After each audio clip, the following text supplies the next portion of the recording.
Ừ. Mình già là bảo vệ không lớn thì Không, nhưng mà mấy đứa đi á, 5 tuổi thôi là qua 4-5 tuổi là nó lớn ghê đó. 4-5 năm là thời gian nó lớn ghê đó. em biết chị là toàn ở làm chị Ni á, cả chục năm trước á.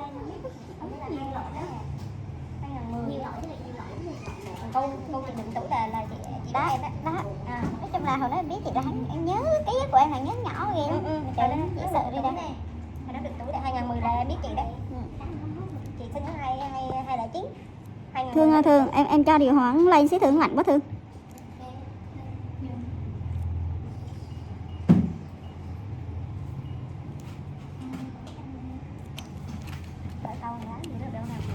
Mình tham gia. Mấy chị nó cũng 41 tuổi rồi chứ chị ít kìa. Đi thì qua 40 là không nhanh lắm. 41 tuổi rồi đó, có một cái 41 tuổi. Thoát một cái 50 trời đi. Hồi em biết chị mới chưa tới 30 mà. Chị đó mấy năm rồi. Trời ơi. Năm rồi nhanh vậy sao? Thầy biết chị Lan chưa tới 30 rồi. Chị ở đây có 20 mấy tuổi thôi mấy. Giờ chị 41 rồi, mười mấy năm rồi. 28 hay đi 28 29 chị chứ mấy. Đã tự bởi là hồi nó bà kêu bà mới đã dạy. Đúng rồi. Mình đi nấu tá. Nhanh dễ Nhớ sợ. luôn á. Nhớ nhiều đó luôn á. Hồi đó 2010 là chị nấu tóc đó. Mà công nhận nấu đẹp thiệt. Nhanh ghê bác, hồi nó đi ra. Nó đây rồi nó là cái âm cô này là chị 29 tuổi này, 28 29. Hồi nó nhớ đi ra ăn bánh xèo với ông Ni hả? Đi ăn bánh xèo với ông Ni á, cái Ni kêu chỉ Lan này kêu bà sướng lắm, nhìn bà đó cho bà sướng lắm. Giờ chị 41 tuổi rồi vậy chị em. Hồi đó là cái nhìn kinh. mình mới cưới chồng đó, dễ sợ mà trời.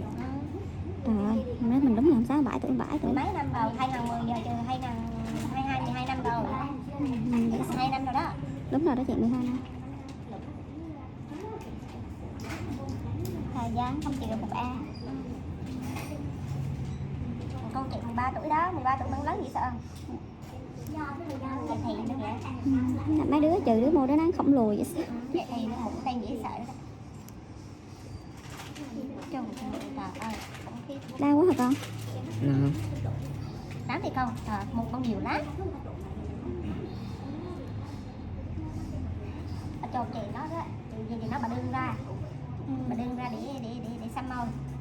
Cái con bà đang chơi cái con bà nó có con bạn con bé Hỏa đó xăm đẹp lắm, rồi bé xăm chị mà chị không có xi màu nữa trời. Thế bây giờ có môi bảo còn thâm đen không thấy màu nữa. Bà nương hay bà đương? Đi. Bà tốn bớt tiền nữa chứ, 2,4 triệu. Bà đương hay bà nương? Bà đương là má À, Xuân Hạ đó hả? má Xuân Hạ đó. 2 tháng rồi, bà kêu 2 tháng thì bán làm lại cho có màu. Giờ trừ màu giảm phát xí môi trời. Không sao, cứ làm đi đó. Học ở Nước ngoài. Sài Gòn về làm hiện đại đi không có màu. Đúng rồi. Sau hiện đại không có màu. Nói gì lạ đó. Mà nói đó. Hiện đại này không có màu hả? Chắc nó gai chứ. Kêu 2 tháng sau cũng làm cho có màu. Mưa đây bởi kêu 10 người bỏ hết tăng 10 người. Anh cho chị không có xí màu hết trời. Về cỡ uống nước thay nước đồ câu ngạn chứ. Không có màu. Uống nước thay một lần nữa.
Chị chờ em xíu chị.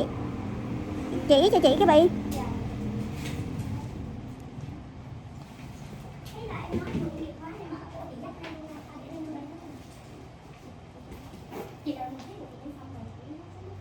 Không, một là chị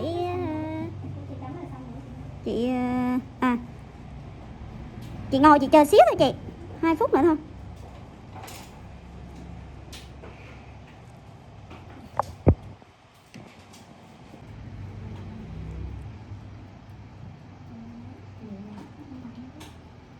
Rồi đâm sao xuống. Không cần. Làm đây tùy mặt hết.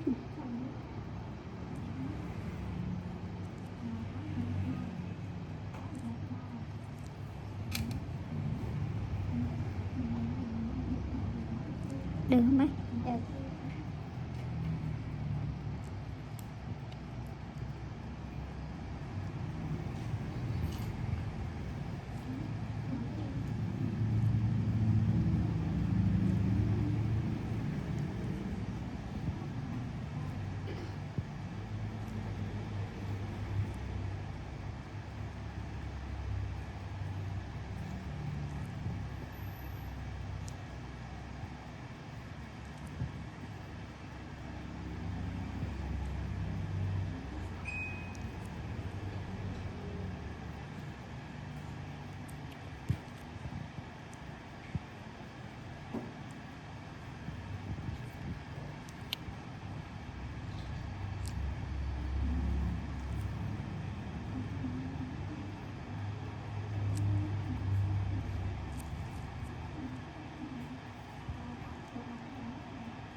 Bây cho chị vô cái giường trang cùng rồi xong cho chị luôn đi. Không, một đá không cần xong đâu. Vệ sinh da đi.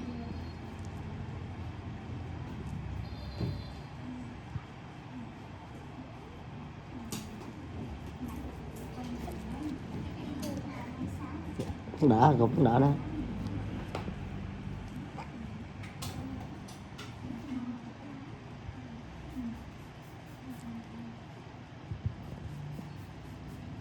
Nó là cái bả đạo rồi. Không, mụn sữa với da thôi. Ngực nó gắn mấy hột như thế.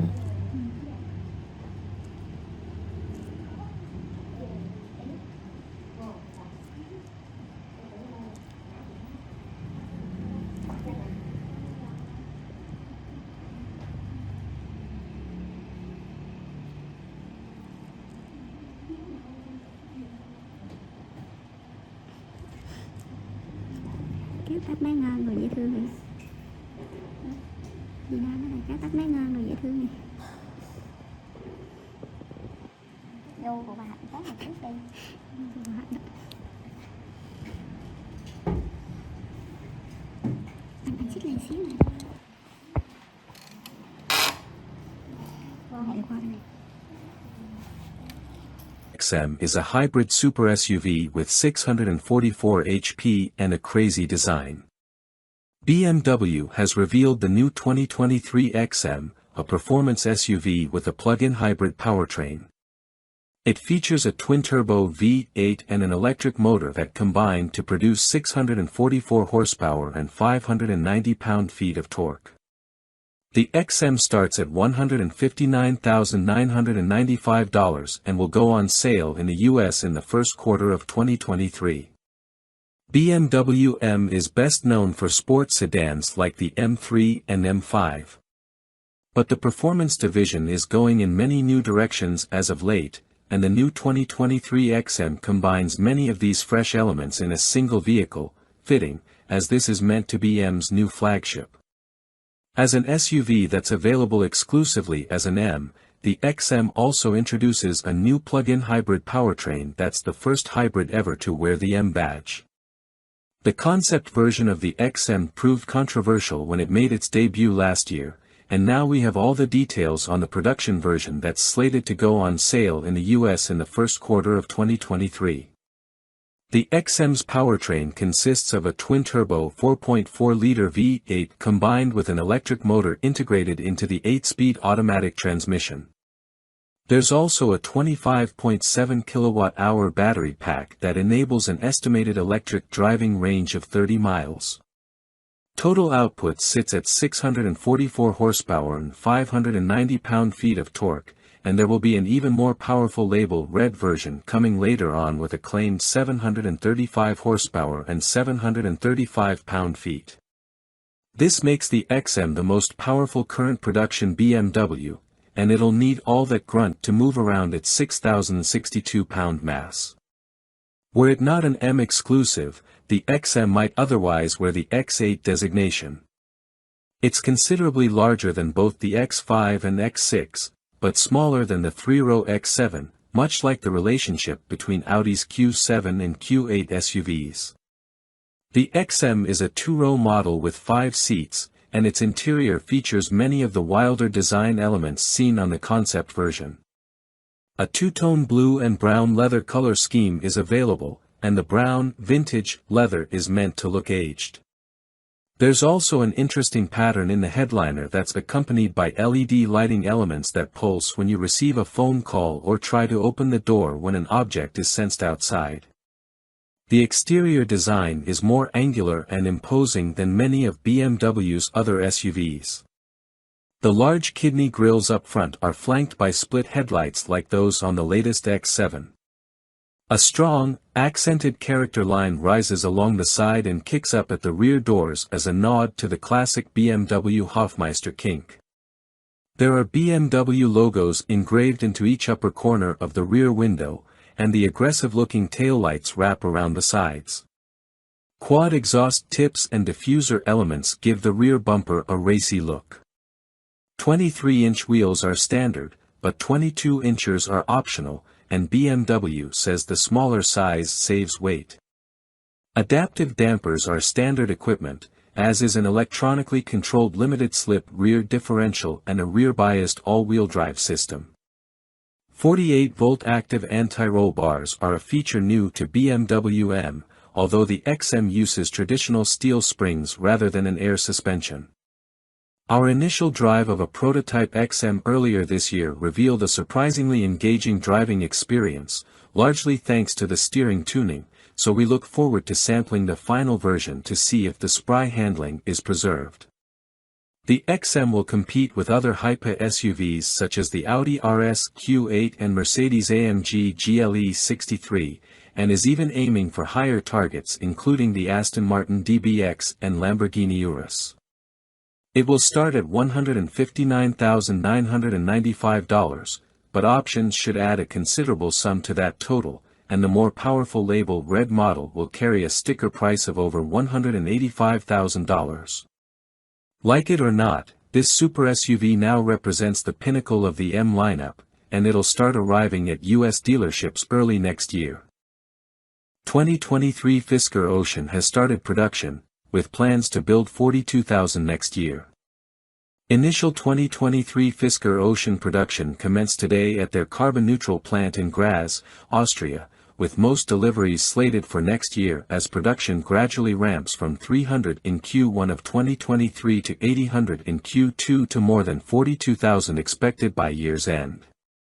All first edition Ocean 1 units are spoken for, as are 2023 examples of the affordable FWD Sport and AWD Ultra, but orders are still being taken for the top-level AWD Ocean Extreme, which goes for $68,999, plus a yet-to-be-announced destination charge.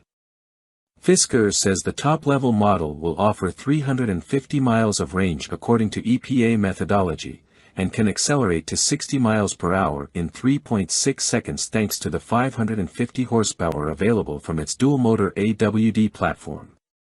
Official production began today for Henrik Fisker's long-awaited Ocean all-electric 5-passenger SUV, which had an uncertain gestation until a tie-in with assembly partner Magna International was announced in October 2020. Fisker's previous automobile, the Fisker Karma plug-in hybrid, is not affiliated with the Fisker Ocean project, the tooling having been sold off and reconstituted by Karma Automotive as Henrik Fisker himself moved on to focus on his all-electric Ocean SUV project. Expectations are high that the Ocean will make a good first impression when customer deliveries begin. After all, the Magna Steyr plant in Graz, Austria, also produces the Mercedes-Benz G-Class, the BMW 5 Series, and the Jaguar E-Pace and I-Pace, as well as the BMW Z4 and Toyota Supra.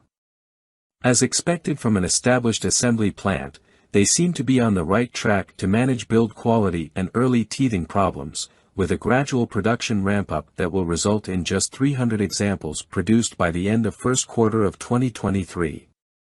And it's not as though the Ocean's assembly lines switch just got flipped today, as some 95 prototype Ocean vehicles were built as the line came together.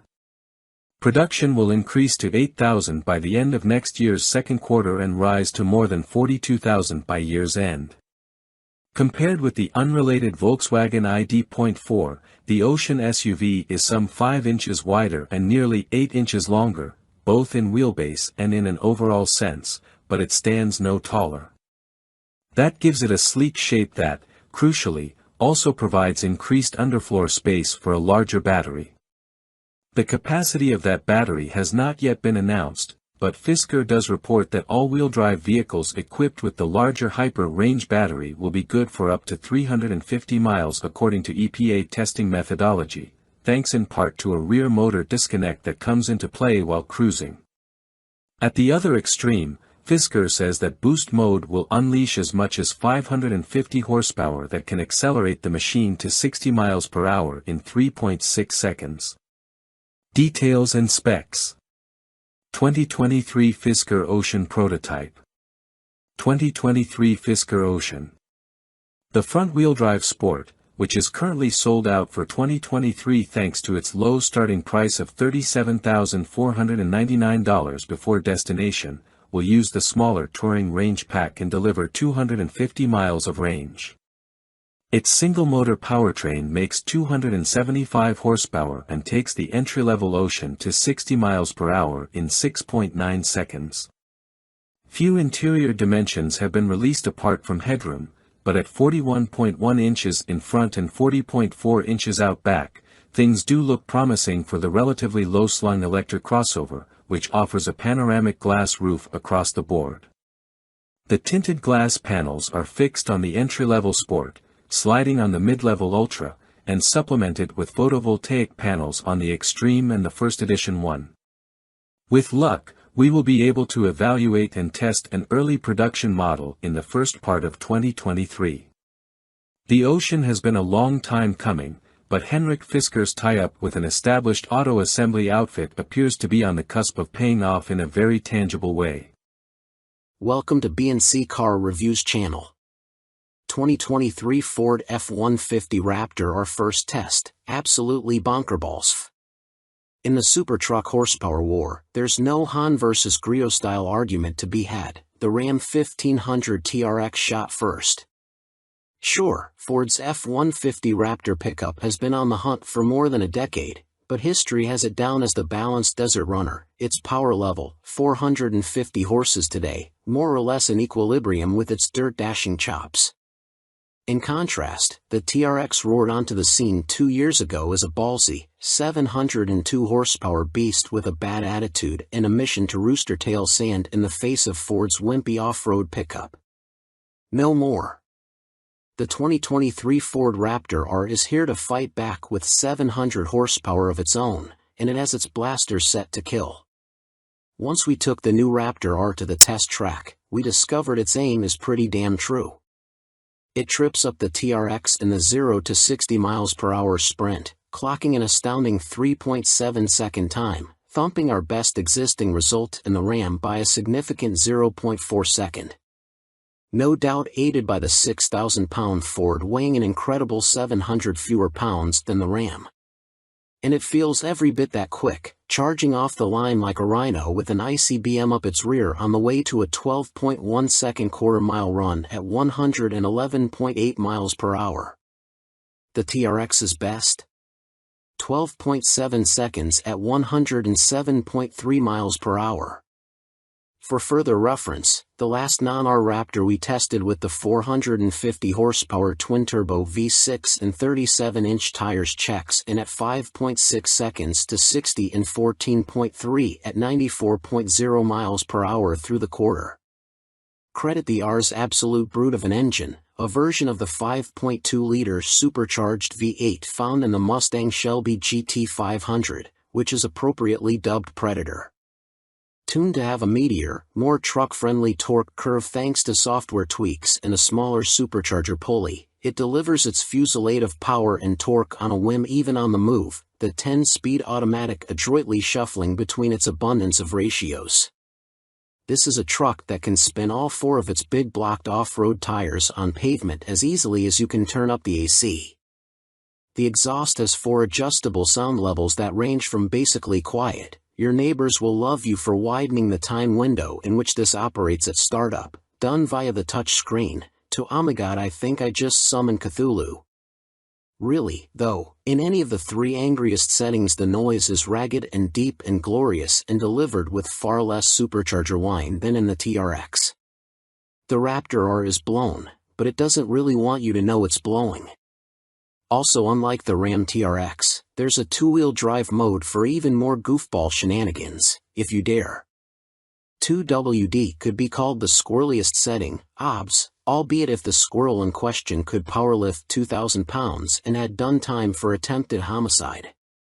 We kid, mostly, the Raptor R's chassis is so dialed in and offers enough fidelity that corralling this beast when the rear steps out is easier than you might think.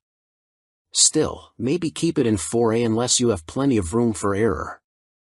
Should you think Ford Performance just stuck a big ol' motor in the Raptor and 4-wheel peeled into the sunset, don't.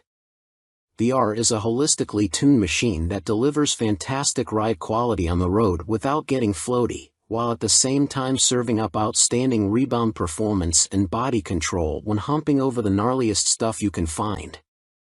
This is a Raptor through and through, and it feels like the excellent chassis was waiting for this engine. If there's a weak spot in how the 2023 Ford Raptor R drives, it's that the steering is just vague enough, and the steering wheel thick and large enough in diameter that the truck rarely feels like putty in your hands. You never, ever forget its size, whether that's maintaining a lane on the highway or dodging rocks and trees on forest paths. This isn't the case with the Ram TRX, which is actually an inch wider and a skosh longer but somehow manages to drive smaller. Outside of the V8, the rest of the package is familiar from the Raptor 37, a sort of Raptor R Lite introduced for 2021 as something of a stopgap while Ford readied the 2023 Raptor R's engine. The R and 37 share their larger tires, body add-ons, and pretty much everything else outside of the engine bay. So, the Raptor R has comfy, well-bolstered seats, a relatively high-quality but extremely busy interior, an infotainment system that gets the job done, with some annoying quirks, such as requiring you to spin the tuning knob to get to the direct input for satellite radio stations, and all the various cubbies, bins, and features, the power folding shifter, flip-out console lid table, and rear under-seat storage, for example, that make non-Raptorized F-150s so practical. Downsides? The turning circle is big enough to fit a football field, you might crush a small sedan while parking it, and the 8 pattern in the bedside graphics is corny. Find the 1V and win a prize. Well, all that and the fact it costs $109,145 to start, enough to buy a regular Raptor and any number of sporty cars to go with it. Heck, it's enough to buy a base TRX and a Ford Maverick. But in a fight, and make no mistake, Ford and Ram are in a pitched battle, often it's not who shoots first who wins, it's who shoots last. With the 2023 Ford Raptor R, the blue oval just may have landed a crippling blow. welcome to B&C Car Reviews channel. Four-wheelers pickup truck and SUV of the year 2023, Day 3, more dirt testing. Working at an off-road magazine like Four-Wheeler has its benefits. One we look forward to each and every year is the new 4x4 vehicle testing we do to determine our Four-Wheeler of the Year winner. As you may know, our testing of new four-wheel drive vehicles for 2023 started with a track day, and continued with our first day of testing in the dirt. This trip allows us, a passel of off-road experts and enthusiasts, to spend some time with new production vehicles that come with four-wheel drive with a low-range transfer case. The aim of the SUV of the Year and Pickup of the Year tests is to allow us to push the limits of these vehicles, within reason, so we can pass on our knowledge and experience to our readers. Let's face it, folks, no one is going to take their brand new $80,000 to $107,000 4x4 rock crawling or mud bogging, so our aim is to drive these vehicles to the extent that we can judge their overall capability and give our expert feedback on what we see in the fleet. This year we have 7 vehicles total, including 2 pickup trucks and 5 SUVs. The trucks are the Ram Heavy Duty Rebel with a Warn winch and a rear locker, and the Chevy Silverado 1500 ZR2 that has 2 lockers, active suspension, and a 6.2-liter V8. Our SUV field included the Jeep Grand Cherokee Trailhawk Force, which features plug-in hybrid technology along with a low-range transfer case with a locking center differential and a traction-controlled rear diff that can approach locked, the Jeep Wagoneer with the new inline-6 engine and similar traction capabilities to the Grand Cherokee Trailhawk Force, the Lexus LX 600F Sport, which is reportedly based on the current Toyota Land Cruiser that's only available overseas as a Toyota LC, the Toyota Sequoia TRD Pro, which is based on the new Tundra platform and shares its hybrid 3.6-liter engine, transmission, and a similar rear axle, with a selectable locker, and, last but not least, the Chevy Tahoe Z71, which also has a 6.2-liter V8, active suspension, skid plates, and red-painted tow hooks. For Day 3 of our OTY testing we headed towards the vast off-road expanse known collectively as Johnson Valley, California. Yeah, this is the home of the Daunting Hammers trails, but we wouldn't be hitting any of those. Instead, we traveled via dirt to the area and continued on what we would consider mild off-road trails throughout the day. This gave us ample opportunity to test how the vehicles do on graded roads and rutted but mild desert trails that are sandy, rocky, eroded dirt, and more. This day is more about getting off-road miles under the belts of the vehicle testers and getting a feel for what a new owner might do with their new SUV or pickup. It's a great time to see how the suspension rides and works, possibly get the vehicles flexed out a little, and see how they all drive on a variety of terrains. So far, all of the vehicular contestants have done better than expected. We can't tell you who will win yet, that news will come when all our comments have been collected and scoring has been completed, but for now, here are our observations about the SUVs and pickups the manufacturers supplied to us for this year's test. First, as has been noted, the Lexus LX 600F Sport is incredibly capable off-road. Its traction control is about as dialed as any we have met, but it's hampered by its vast front grille and fascia, which seem to hang perilously close to the ground. Also, its ridiculous low-profile tires and huge wheels are a liability on even the mildest trails or dirt roads, as even a fist-sized rock could kill a tire and bend a rim with ease. The Grand Cherokee seems small in this group, but it's comfortable on and off-road. It doesn't seem to be quite as capable as other Grand Cherokee Trailhawks we have tested in the past, but it does just about everything you'd want it to, and the hybrid drivetrain is more than powerful enough. The Toyota Sequoia, again with plenty of power, is fun on dirt roads and has ample traction when the going gets tough. Its design is very blocky, with a face that takes some getting used to, and it seems to lack any front toe points, which will hurt it on our test. The Chevy Tahoe Z71 does everything you'd expect and more despite frequently lifting tires when the terrain gets at all uneven. It has a very low belly just ahead of the rear axle that can and will come in contact with the ground. The Jeep Wagoneer is fun to drive and seems more capable than it has any right to be. It may in fact be more capable off-road than the Grand Cherokee that shares its stable. Many complimented its larger sidewalls relative to the other SUVs on the trip, thanks to relatively smaller wheels and a decently sized tire. Getting back to the pickups, the Chevy Silverado ZR2 is a blast to drive off-road and, for us, performed exceptionally well when it came time to push the limits of its off-road traction. 2 locking differentials and flexi suspension combined with what are probably the most aggressive tires on the test meant this thing was almost certainly the most capable vehicle in attendance. It even climbed a few obstacles we didn't expect it to. The Ram Rebel 2500 is very capable for a true workhorse of a 3/4 ton truck, but it's still a 3/4 ton truck in the end. It's not quite as flexible and lacks the front locking differential of the Power Wagon, but it does have a higher payload and towing capacity as a result. That's a compromise away from the dirt and toward everyday use for a big truck like this. It also has overly large wheels, perhaps for load rating, and shallow sidewalls, which hurt it off-road, as any rough terrain is decidedly jarring despite any attempts made by the suspension to mitigate. Welcome to B&C Car Reviews channel. Siloan Arrange EV Tire Test, rolling in a Model 3 on Siloan's new EV tire. EV drivers, have you noticed there are more people using public charging stations? And sometimes you have to wait to use a DC fast charger? It seems more and more EVs are hitting the road. So in an effort to cater to the ever-increasing number of EV drivers who need new tires when they finally wear out, tire maker Siloan has developed its first EV-specific tire, the Arrange EV. Siloan invited us to a test drive in Southern California to sample its Arrange EV tires on a Tesla Model 3.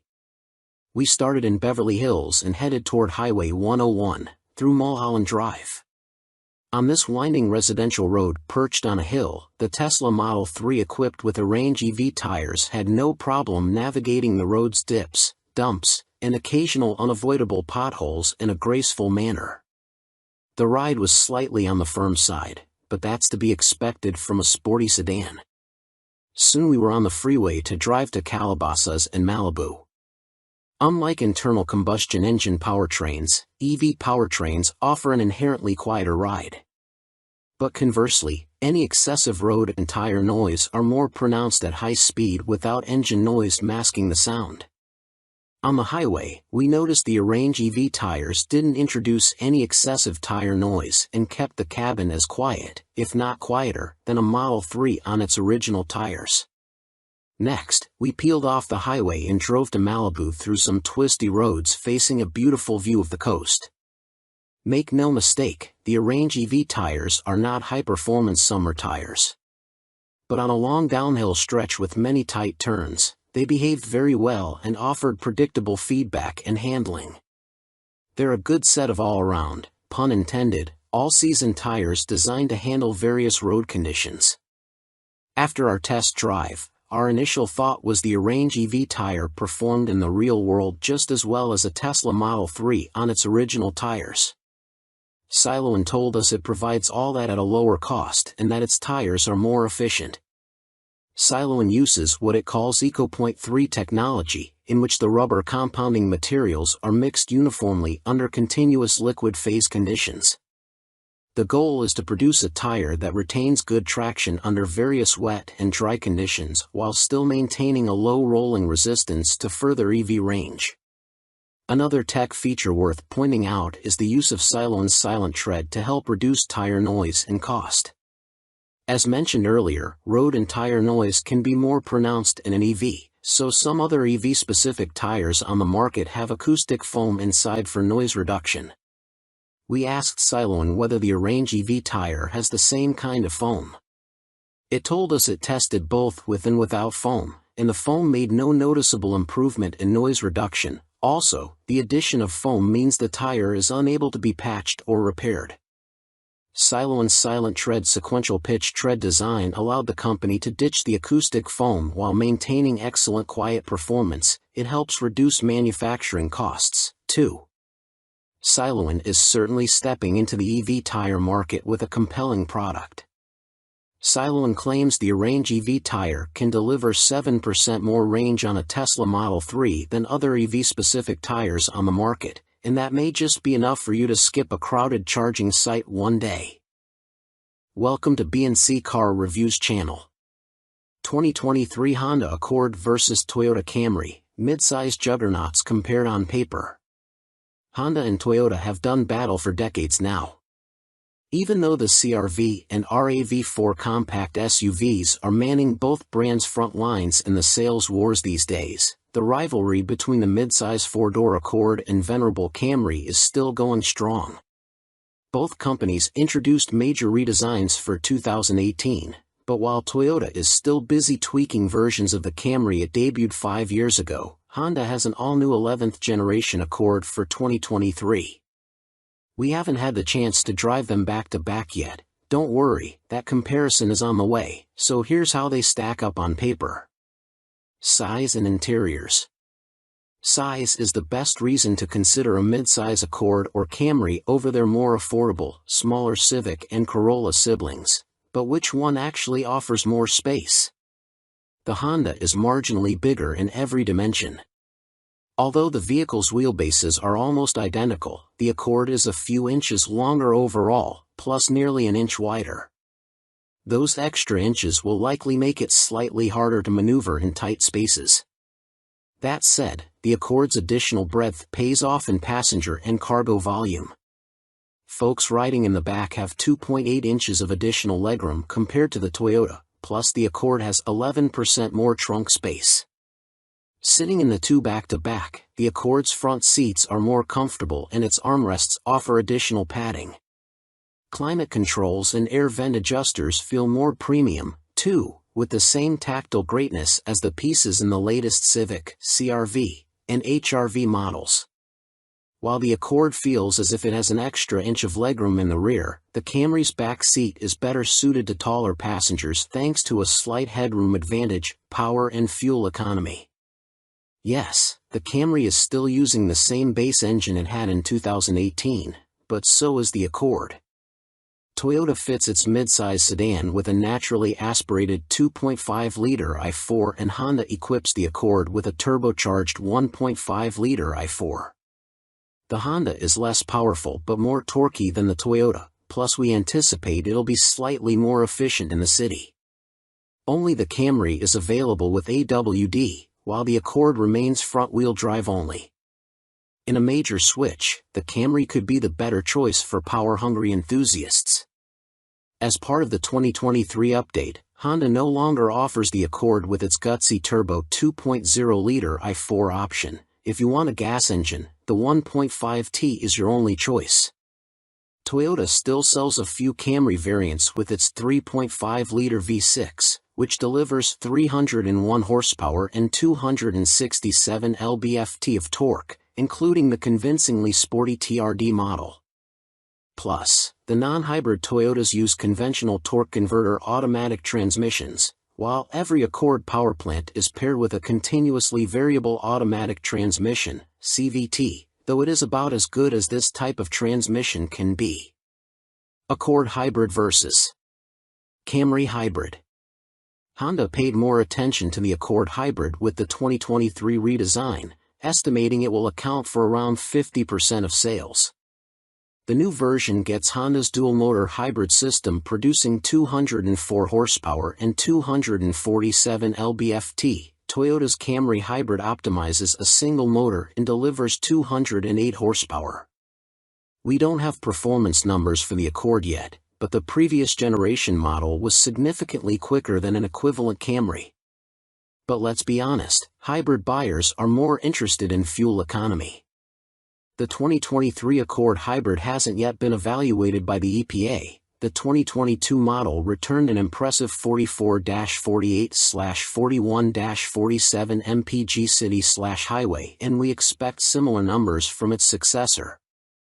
The Camry Hybrid is rated at a shocking 44-51/47-53 mpg. Technology. This pairing is pretty even on the tech front looking at entry-level trims, but splurging on a higher-end model exposes a huge difference. In the cases of the Camry LE, SE, and TRD as well as the Accord LX and EX, the automakers fit their sedans with 7.0-inch touchscreen infotainment systems. In both cases, Apple CarPlay and Android Auto are standard. The Camry XLE and XSE upgrade to a 9.0-inch touchscreen, and buyers who opt for the V6 in each higher trim benefit from a 9-speaker JBL premium audio system. Sounds good, until you look at the newer Accord. All variants but the LX and EX work with a 12.3-inch system with wireless Apple CarPlay and Android Auto.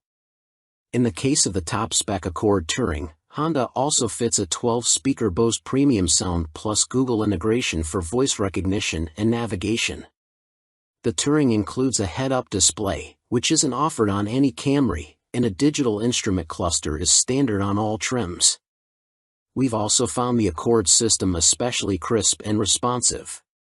Safety. Good news, both of these are exceptionally safe midsize sedans. The Camry achieves a 5-star overall safety rating from the NHTSA and a 2022 IIHS Top Safety Pick Plus. Although the Accord hasn't been evaluated, Honda developed the new generation targeting those same accolades. For what it's worth, though, the Camry scores poor in the IIHS updated side test that will join the top safety pick requirements for 2023, and Honda says the Accord will ace it. Both automakers include their collections of driver assist features as standard. Toyota Safety Sense 2.5 Plus is included on all models, which means every Camry has automatic emergency braking, adaptive cruise control, lane keep assist, automatic high beams, and road sign assist. Blind spot monitoring and rear cross-traffic alert are included at higher trims. Welcome to B&C Car Reviews channel. 2023 Honda Civic Type R, a brush with greatness. Honda's history is deeply rooted in internal combustion engines, and as we make the shift toward electrification, the company's most exciting gasoline-only vehicle has just undergone what is likely to be its final redesign. The Honda Civic Type R has rejoined the lineup for 2023, following the 2022 model year revamp of the supporting Civic sedan and hatchback.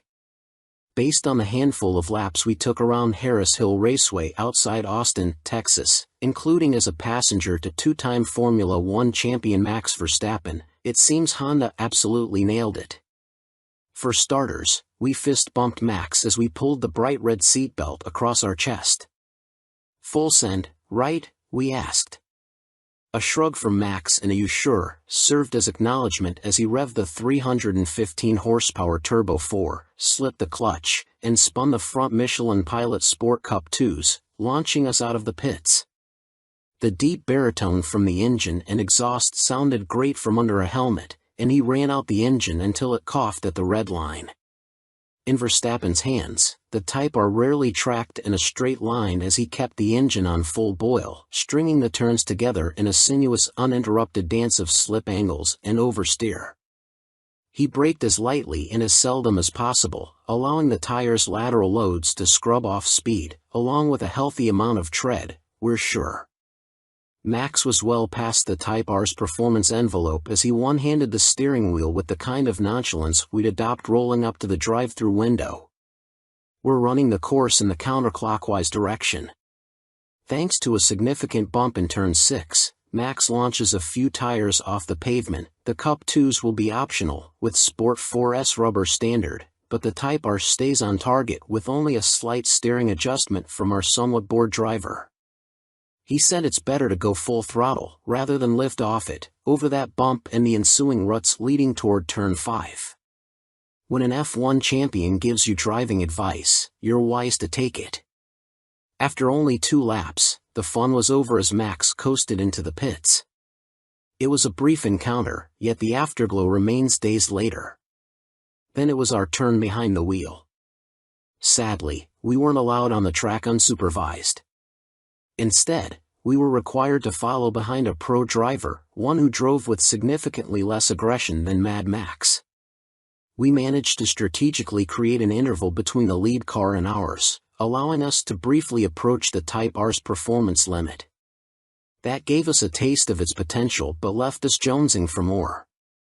As we venture out of the pits, the clutch has an appropriate amount of effort, and the engagement is as intuitive as it gets. The shift throws aren't as toggle switch short as a Miata's, but the shifter is equally easy and pleasurable to row up and down through the gears. The ratios are well spaced to keep the power on tap, and in plus or drive mode, the instrument cluster displays an F1 style rev indicator across the top to keep you from bouncing off the limiter. We didn't feel a hint of torque steer under hard acceleration, but there is a quick shimmy under threshold braking before the ABS kicks in. It's a strong enough wiggle to keep you on your toes, but not so much as to feel out of sorts or to get you to dial it back. The rev-matched downshifts eliminate the finesse of heel-toeing the pedals since you only need to slam the shifter into gear and dump the clutch. If you're like us and prefer to truly do the work yourself, rev matching can be disabled in the settings menu, and the pedals are placed perfectly for precise footwork. In some of the higher speed bends, there's an initial whisper of understeer, but it's easy to predict and manage with a minuscule lift of the throttle and a nudge of the steering wheel. In slower corners, trail braking all the way to the apex gets the tail to subtly rotate and you can maintain some oversteer once you get back on the gas. No need for those silly artificial drift modes, and the tires surrender grip progressively rather than in an instant. Just as we were becoming one with the Type R, the radio crackled, instructing us to give it a cool-down lap before rolling back to the pits. This brief tease bodes well for the $43,990 Civic Type R's capabilities, and we'll have a more complete picture in the coming weeks. In the meantime, we're left with the satisfaction that despite the latest Civic R's tamer styling, performance is edgier, more reactive, and thoroughly enjoyable. With the disappearance of the Subaru WRX STI and the Mitsubishi Evo, we're glad to see Honda bringing back its hottest of hatchbacks for a glorious victory lap. Welcome to B&C Car Reviews channel. 2023 Honda Civic Type R First Drive, Return of the King. If you ask us, and you did, the last-gen Civic Type R was the undisputed king of sport compact cars. Nothing it competed with drove as well as that car did. That is, understandably, a tough act to follow, but the 2023 Honda Civic Type R has pulled it off. The long, slow drip of information about this car has obviated the need to go deep into technical detail here, so we'll keep it short and sweet. Honda engineers effectively took all the best parts of the old Civic Type R, CTR, improved them by, let's say, 10%, and put them in the new generation Civic body. It wasn't quite as simple as that, but the end result certainly feels like it was. The result is a car that immediately communicates its capabilities to you. You know from the second corner that you can drive this car flat out with no warm-up or familiarization. It's that good. It doesn't even matter how talented a driver you are, because this car can make both an amateur and a pro feel completely confident going all out and finding every last bit of adhesion.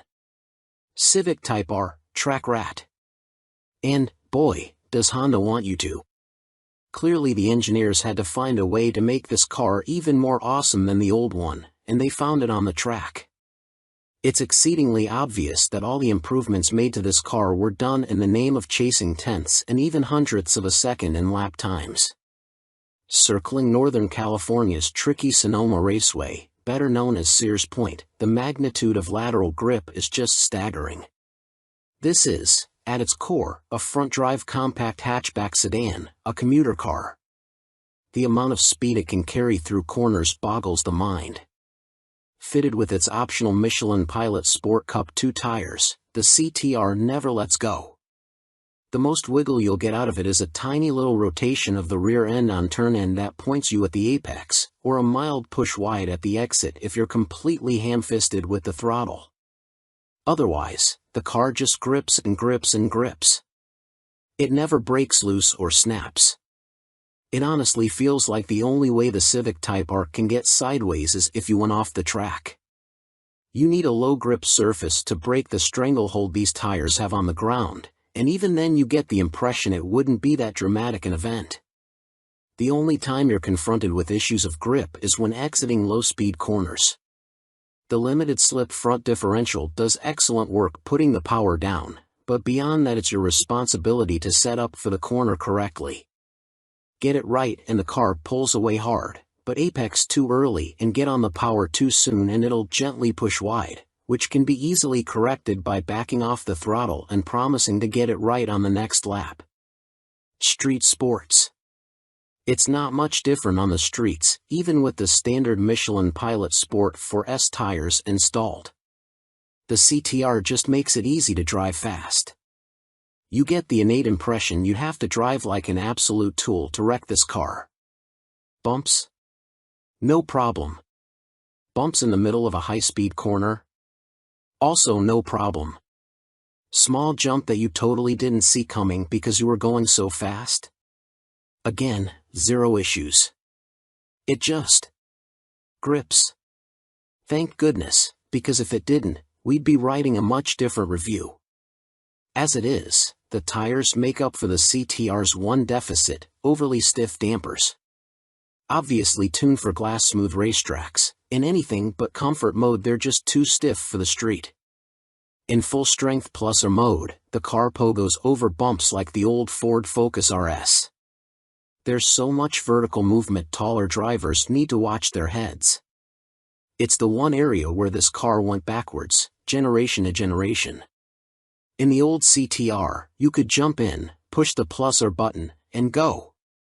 Didn't matter the road or the surface. It was set up perfectly for anything. You can't do that with the new version. You need to go into the infotainment system, find the vehicle settings menu, then the driver assistance menu, then customize the individual drive mode. That way, you can put the engine in plus or mode and the dampers in comfort, and maybe the steering in comfort, too, since like too many cars it gets needlessly heavy in sportier modes. While you're in there, scroll to the bottom of the driver assistance menu and turn off the automatic rev matching feature for the 6-speed manual transmission. Obnoxiously, before you can do any of that, you not only need to be at a complete stop, but have the parking brake engaged. We'd be able to accept this as a safety precaution if it weren't for the fact that any non-driving related settings can be altered while the vehicle is moving. You can literally reset the infotainment system to the factory defaults while moving, but you can't turn off the rev match feature unless the parking brake is on. It's especially obnoxious because there's an unused button next to the drive mode selector that could have been the rev match on/off switch. The system's saving grace is that it'll remember your drive mode and rev match settings on restart. With the exception of plus or mode, the car will restart in the same configuration you had it in when you shut it off, so you don't have to change a bunch of settings every time you get in. It's a slight pain in the ass setting it up the first time, but it's so worth it. Properly configured, the new CTR may be stiffer than the old one, but reasonably so. Keeping it copacetic. Otherwise, Honda didn't mess with success. Yes, the engine makes slightly more power than before, 315 horsepower now, an increase of 9, but it's more of an optimized tune than any revolutionary update. Power still builds progressively with revs, the engine feeling stronger and stronger as you climb toward redline. If you experience turbo lag, it's because you're in the wrong gear and you let the revs drop too low. Drive it like you mean it and you'll never be disappointed. Honda engineers correctly ascertained the old CTR didn't need more power to be better, and focused on the power curve instead, because, really, with front-wheel drive, you're just going to be battling torque, steer and traction if you simply keep adding power to pump up the spec sheet. The CTR would be significantly worse if it were significantly more powerful. Similarly, they didn't waste any time trying to make the shifter any better. When you're neck and neck with Porsche for the best manual shifters on the market, what's there to work on? The new CTR's shifter, transmission, and pedal spacing are exactly as perfect as were the old cars. Same for the brakes. Just looking at them, you might wonder if Honda shouldn't have gone a bit bigger and filled out the wheels, but after driving the thing you can only conclude the additional unsprung weight wasn't worth it. The CTR is a light car and can carry so much cornering speed that you don't need a ton of braking power to get it hauled down for slow bends, and the cooling is so good the brakes don't need to be huge to shed enough heat before the next braking zone. There's a lot of that old Lotus philosophy at work here: make the car lighter and you won't need to overcompensate with power or brakes to deliver magic. And yet it's so much more. Don't let what we've said thus far convince you Honda didn't improve the breed, though. The underlying structure is new and it lends the car a new shape. Popular as the old CTR was, there was often a yes, but appended to opinions, which always centered around the somewhat juvenile styling. Subtle it wasn't. This car, for better or worse, is far more mature and restrained stylistically, so much so that the big rear wing looks almost like a Pep Boys special and not something designed in an OEM wind tunnel. Regardless of what you think of the outside, the inside is a resounding success. The new Civic's interior is a vast improvement on the old models, especially the dashboard. Pairing it with the previous CTR's fantastic seats is a winning combination. Retaining hatchback practicality, though it's more of a four-door coupe now, means there's still a ton of cargo room for everything from luggage to spare wheels and tires when you head off to track events. Like you, we wondered what Honda would do to somehow make the CTR even better. We might have guessed, hoped, even, at thoughtful, incremental improvement, and that's exactly what happened. The new Honda Civic Type R is everything great about the old car turned up a notch, plus a new interior, all for just under $45,000. It's the best performance bargain on the market, assuming you can find one without an insane dealer markup, and we couldn't ask for anything more. About Honda. Honda offers a full line of clean, safe, fun, and connected vehicles sold through more than 1,000 independent U.S. Honda dealers. Honda has the highest fleet average fuel economy and lowest CO2 emissions of any major full-line automaker in America, according to the U.S. Environmental Protection Agency's 2021 Automotive Trends Report. The award-winning Honda lineup includes the Civic and Accord, along with the HR-V, CR-V, Passport and Pilot sport utility vehicles, the Ridgeline pickup, and the Odyssey minivan. Honda's electrified vehicle lineup includes the Accord Hybrid, CR-V Hybrid, and in the future, Civic Hybrid. The Prologue SUV, Honda's first volume battery electric vehicle, will join the lineup in 2024. Honda has been producing automobiles in America for 40 years and currently operates 18 major manufacturing facilities in North America. In 2021, more than 95% of all Honda vehicles sold in the U.S. were made in North America, with nearly two-thirds made in America, using domestic and globally sourced parts. Welcome to B&C Car Reviews channel. 2023 Honda CR-V Hybrid vs Toyota RAV4 Hybrid Comparison Test, Practical Considerations. Few things bring people together today like our collective hatred of high gasoline prices. Regardless of who you blame for it, prices are high right now and aren't coming down quickly.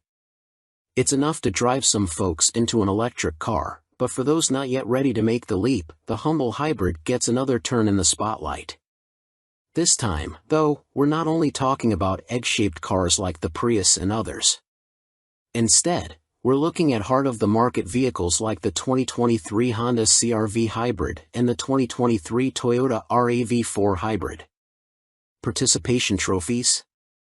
Here at Motor Trend, we don't do ties. We put our noses to the grindstone until one vehicle wins our latest comparison test.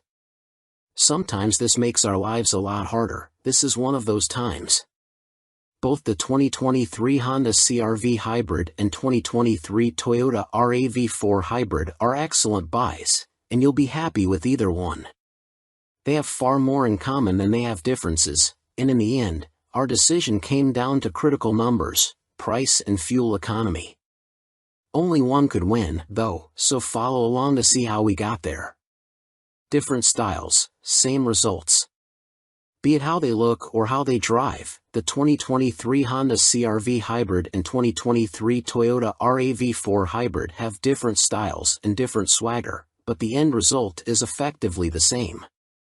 Indeed, they may have been developed by different companies, but they're two sides of the same coin. When we look at these compact SUVs, we see distinct personalities doing the same job. To our eye, the Honda's design language inside and out is a bit more sophisticated and premium, and it drives that way, too. The Toyota looks a bit more rugged and adventure-ready, and that's how it drives. Neither is prettier or better driving than the other. From the driver's seat, the 2023 Honda CR-V Hybrid is a bit quieter inside than the 2023 Toyota RAV4 Hybrid, but both are excellent. The Honda handles slightly better, but each is pleasantly sporty for a workaday family SUV.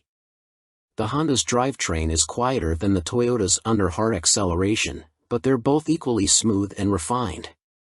Each likewise has good brake pedal feel that completely masks the transition between regenerative braking and mechanical braking. We do appreciate the Honda's B-Drive mode, which amps up the regenerative braking and comes in handy when going down hills. Offsetting technical advantages. Unsurprisingly for direct competitors, the Honda CR-V and Toyota RAV4 hybrids offer most of the same tech features. Each, though, has at least one distinct feature, and each does something better than the other. Both, for example, have adaptive cruise control and lane keeping systems. Honda's is the more sophisticated package, able to hold the vehicle centered in the lane, whereas Toyota's only prevents the SUV from drifting over the lines. Law requires backup cameras these days, but they aren't all created equal. Honda has a simple rear-view camera for reversing, and it works well enough. Toyota, meanwhile, offers a 360-degree view by stitching 4 camera images together, making the vehicle itself invisible on the screen. If you run over something while the Toyota's cameras are on, it's because you aren't paying attention. Each SUV also carries its maker's latest infotainment software, and it's another case of give and take. Toyota's new system looks far more contemporary and is pretty straightforward to use.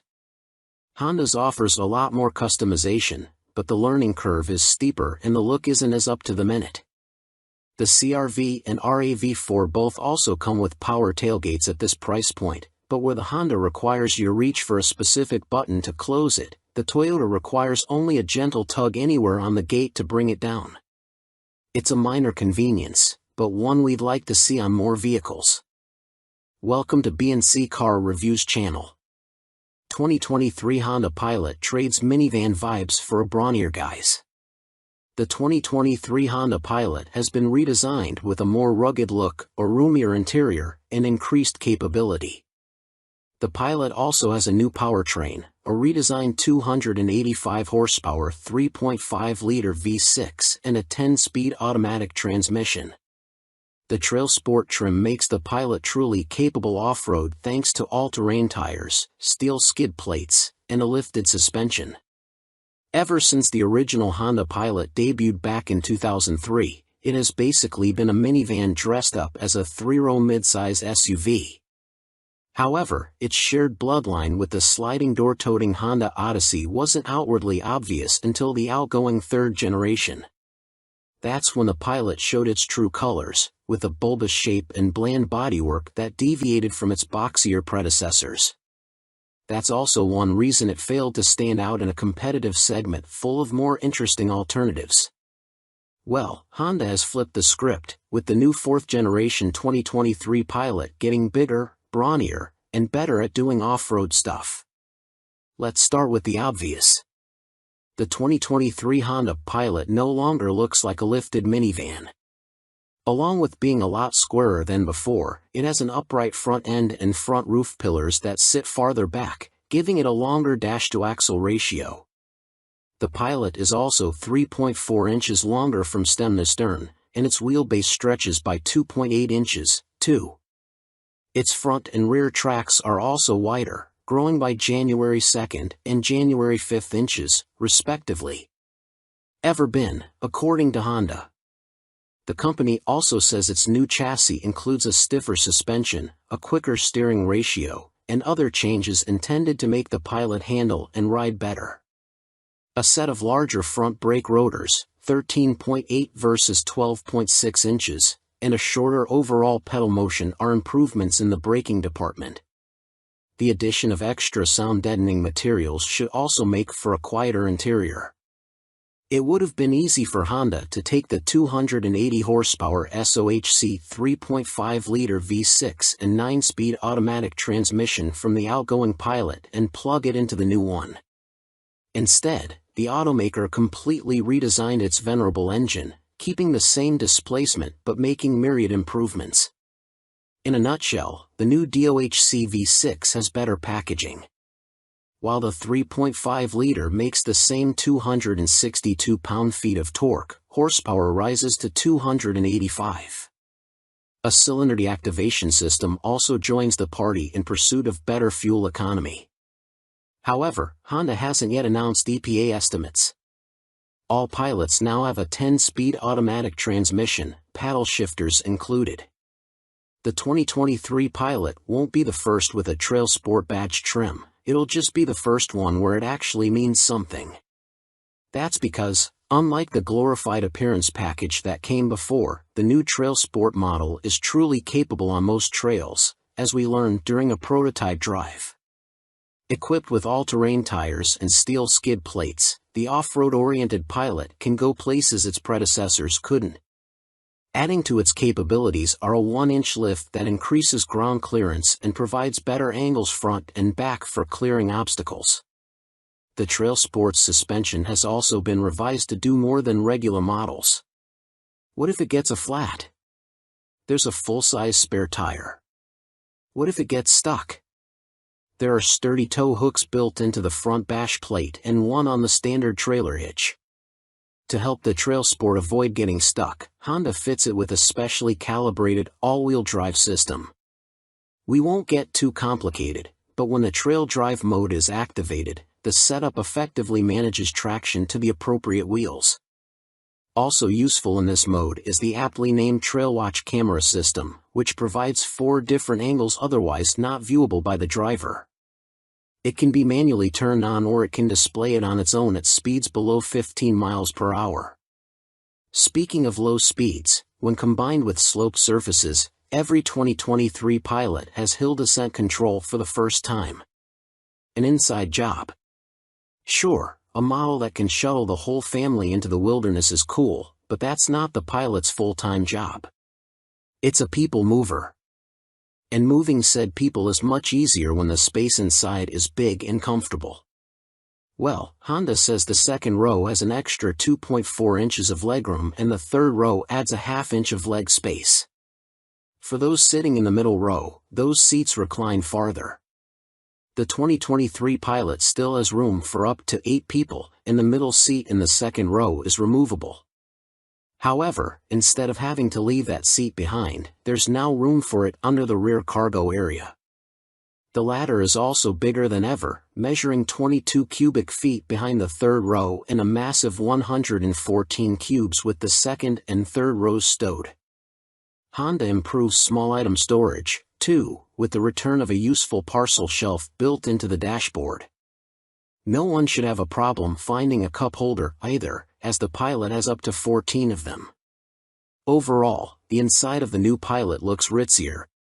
The materials appear to be more upscale, and the design is undeniably more mature. The standard gauge cluster is part digital, part analog, as seen in other Honda models. Those who opt for the top-of-the-line Elite trim exclusively get a 10.2-inch digital cluster and a head-up display.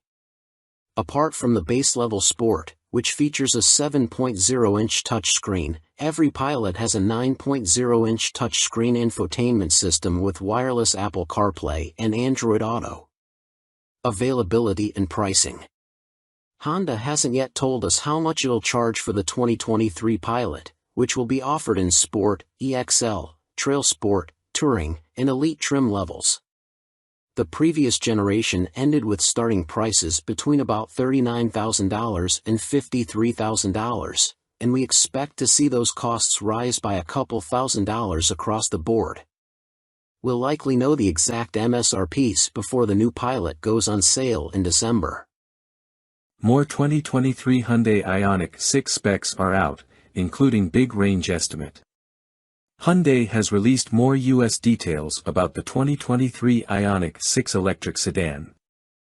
The automaker claims a range of 340 miles for the US version, although this isn't yet an official EPA estimate. The Ioniq 6 will go on sale in America in spring 2023, and pricing is not yet announced. Hyundai showed the new 2023 Ioniq 6 at last week's LA Auto Show and announced a few more enticing details about the US version of this electric sedan. The biggest deal is the claimed 340-mile range for the single-motor version, which beats its Ioniq 5 sibling by a considerate amount. That model is rated at up to 303 miles. A 77.4 kilowatt-hour battery pack is standard on the Ioniq 6, and the version with the longest range is the 225 horsepower single-motor rear-wheel drive configuration. The optional 320 horsepower dual-motor all-wheel drive setup drops the estimated range to 310 miles.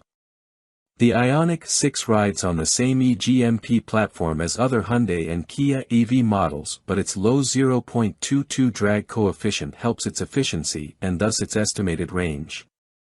Hyundai says it is still waiting for full EPA certification, but these estimates are US-specific, so the final numbers aren't likely to vary much. We look forward to testing the Ioniq 6 on our 75 mph highway range test to see what it can do in the real world. We don't yet know trim levels or pricing details on the Ioniq 6, as those should come closer to its US on-sale date in spring 2023. But Hyundai did release the colors options that will be available. For the exterior, the choices include a matte finish gravity gold, onyx black pearl, serenity white pearl, curated silver metallic, transmission blue pearl, ultimate red metallic, and digital green pearl. For the interior, the three options include black, gray, and a two-tone dark green and gray combo. Welcome to B&C Car Reviews channel. 2023 Jeep Compass gets a new Turbo 4 with nearly 100 more horsepower. The Jeep Compass will get a new engine for 2023, a turbocharged 2.0-liter inline-4 to replace the old 2.4-liter four-cylinder. It makes 270 horsepower and 295 pound-feet of torque, a big boost compared with the old engine's 177 horsepower. The 2023 Compass starts at $31,590 for the Sport and ranges up to $40,340 for the High Altitude. Jeep is preparing to bump the Compass SUV's power output with a new engine for 2023. According to a document we found on the EPA's website, the 2023 Compass will have the same 270 horsepower turbocharged 2.0-liter inline-4 found in the upcoming 2023 Dodge Hornet. This engine was also slated to be in the Alfa Romeo Tonale, but now that model will reportedly be offered only with a plug-in hybrid setup in the US. The 2.0-liter's 270 horsepower and 295 pound-feet of torque are a huge bump over the Compass' previous engine, a naturally aspirated 2.4-liter inline-4 with 177 horsepower and 172 pound-feet of torque. An 8-speed automatic transmission is standard, and the previous front-wheel drive model has been dropped. Pricing for the 2023 Compass starts at $31,590, which is just $1,210 more than the equivalent 2022 model. Not a bad deal considering the new powertrain. The off-road oriented Trailhawk model starts at $37,340 and the loaded High Altitude is $40,340. Jeep has yet to release official details about the 2023 Compass, so we don't know if there are any other significant changes in store. It did receive a facelift for 2022 that included refreshed styling and a new infotainment screen. We've reached out to Jeep for comment and will update this post as more info becomes available.